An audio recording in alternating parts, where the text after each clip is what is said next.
सरकारने शेतकऱ्यांची केलेली कर्जमाफी ही फसवी आहे।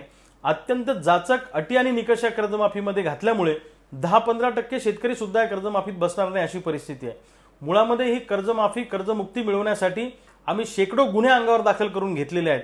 अनेक वर्षापासूनची ही आमची लढाई आहे।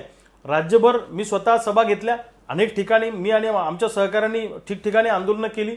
शेतकरी नेते एकत्रित आले, मोठं आंदोलन झालं, म्हणून सरकारला कर्जमाफीचा निर्णय घ्यावा लागला। परंतु सरकारने कर्जमाफीची घोषणा करून शेतकऱ्याच्या तोंडाला पानं पुसलेली आहेत। एका बाजूला केंद्र सरकारने 16 लाख कोटींचं उद्योगपतींचं कर्ज राईट ऑफ केलं, तेव्हा निकष आणि अटी शर्ती लावल्या नाही। मग शेतकऱ्यांना वेगळा नियम लावता आणि उद्योगपतींना वेगळा नियम लावता, हे चालणार नाही। आमच्यावर झालेलं कर्ज हे सरकारच्या चुकीच्या धोरणाचा परिणाम आहे।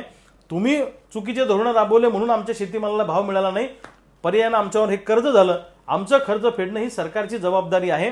म्हणून या फसव्या कर्जमाफीच्या विरोधामध्ये आणि सरसकट कर्जमुक्ती आणि हक्काचा पीक विमा मिळाला पाहिजे म्हणून मी स्वतः माझ्या बुलढाणा येथील निवासस्थानी 15 जून 2026 पासून सकाळी 9 वाजेपासून बेमुदत अन्नत्यागाला बसणार आहे।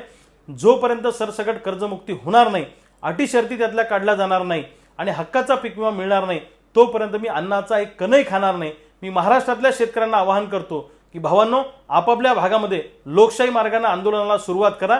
या सरकारला गुडघ्यावर आणल्याशिवाय आपल्याला थांबायचं नाही। मी स्वतः जीवाची बाजी लावायला तुमच्यासाठी तयार आहे, पण महाराष्ट्रातल्या शेतकऱ्यांनी आता आंदोलन हाती घेतलं पाहिजे।